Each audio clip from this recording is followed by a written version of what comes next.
Hi everybody, my name is Dennis. Welcome back to another album review. Actually, I should say this is another EP review of the new Lil Nas X EP entitled 7, because there are 7 songs on here, unless you count Old Town Road being included on here twice, which would make it 8 tracks, where it opens up with the remix featuring Billy Ray Cyrus and closes with the original without Billy Ray Cyrus. Now, I really enjoyed Old Town Road when I first heard it, and I thought Billy Ray Cyrus just made it that much more amazing.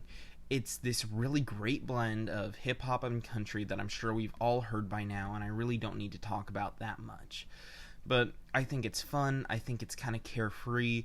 I like how a lot of the lyrics kind of make fun of both hip-hop and country tropes, where he talks about having a cowboy hat from Gucci, talks about having lean all in his bladder, and he just takes these silly aspects of both genres and combines them together in a really unique and fun way. And on top of that, the instrumentals are great. I think the hook is really catchy, it's really sticky, it's really great.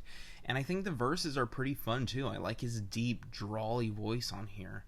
And Billy Ray Cyrus does what Billy Ray Cyrus does best. His vocals have this nice rasp to them that really, and it really does bring out the instrumentals in a great way. It ended up being a really great song and easily the best track on the album. However, this EP shows, I apologize, I keep calling it an album, it's an EP, shows Lil Nas X trying a wide multitude of genres. The opening track, Old Town Road, is a country hip-hop fusion. The song Panini is a more traditional rap song. Family kind of has a Disney Channel pop rock vibe to it. Kick It is another more hip-hop song. Rodeo is another country hip-hop mix. Bring You Down is kind of a grunge 90s, mid-2000s rock, almost has like a mix of Nirvana and the White Stripes in there.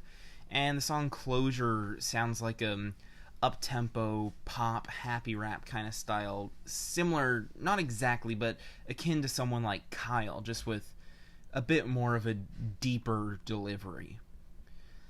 So, he clearly is taking a lot from his influences on pretty much all of these.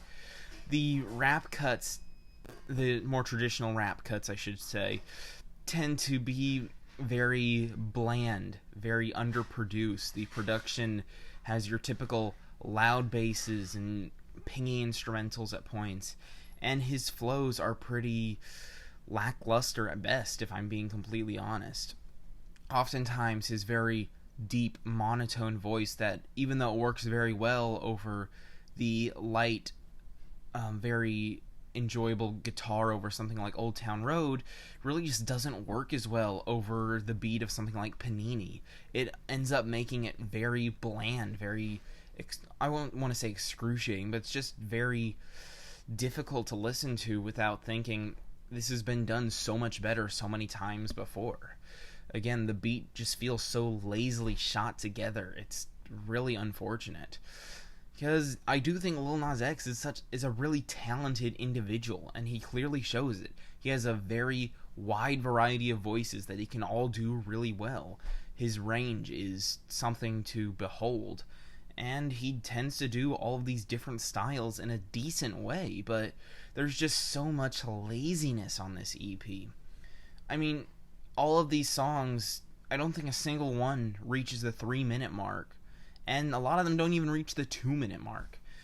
I feel like people just wanted to capitalize off of the current success of Old Town Road before people forgot about it. And you can really tell that through the rushed production, the lackluster lyricism, just the length of the songs. It should show how quickly all of this was just shot together right then and there. And it's unfortunate, because what could have been a really great testament to diversity in one's own musical ability just felt like a bad case of identity disorder. And there's not really a whole lot else to say about it. I mean, you can talk about each track specifically. Family had a kind of annoying, overly upbeat guitar produced by Travis Barker of Blink-182. And just like on his work with the Suicide Boys on their last EP, he is continually showing himself to be awkward and clashing with hip-hop in a way that really does make it more difficult to listen to. Where even though this is less of a hip-hop song, it definitely takes more of that pop rock style, it just isn't fun. The instrumentals are something you would hear on a direct-to-DVD children's film and during the end credits. It's just something that you can listen to in the background fine, and as soon as you start to just take a second to think, what am I listening to? You've heard this exact same thing countless times before and done infinitely better.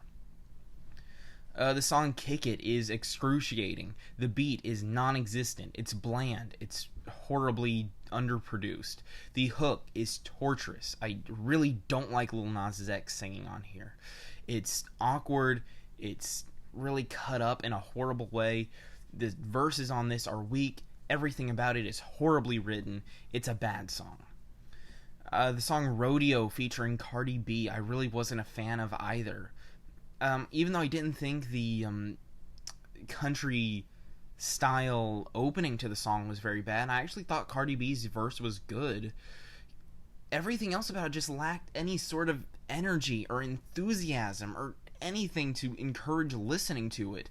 Lil Nas X has the most bland, flavorless, monotone hook you could possibly conjure up. And it just makes it a chore to sit through, even though it has a short runtime once again. And Cardi B, even though I really don't think she's one of the best rappers in the mainstream right now, you can at least say, even if you don't like her style or her voice or her lyrics or anything, she brings energy. She makes her presence known. That is something you just can't deny. She is full of life, full of energy, and even if it's on songs that are otherwise horrendous, she makes her presence known. And she just completely overshadows Lil Nas X in every way here. While his verses are soft, bland, and monotone, she actually brings some life to this song that keeps it from being an absolute nightmare. The song Bring You Down, I actually enjoyed this one alright. It does hold its influences quite heavily on its sleeve, which I wasn't a huge fan of. You know, there was definitely some obvious Nirvana and White Stripes in the grungy mixed with alt-rock guitar riffs on there, and I really didn't care for how on the nose it was. I really wish that it did something a bit more unique. I have to admit, the guitar riff was really fun. It was really energetic. Had, again, a nice grunge mixed with alt-rock sound to it, and I couldn't help but enjoy it, even if it was far from the most original thing I've ever heard.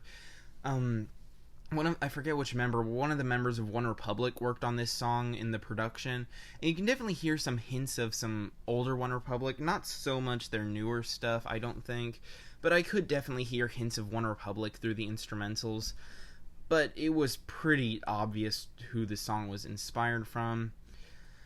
But again, I did think this was one of the more fun songs on here. I did think Lil Nas X did a really good job on here vocally. I wish it was more original again, which really prevents this song from being great. But I'll take what I can get. And the last song, Closure, like I've already said before, it definitely feels like one of those peppy, up-tempo, happy rap kind of songs.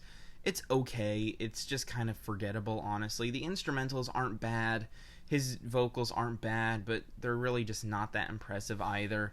Again, I feel like I've heard so much that sounds just like this.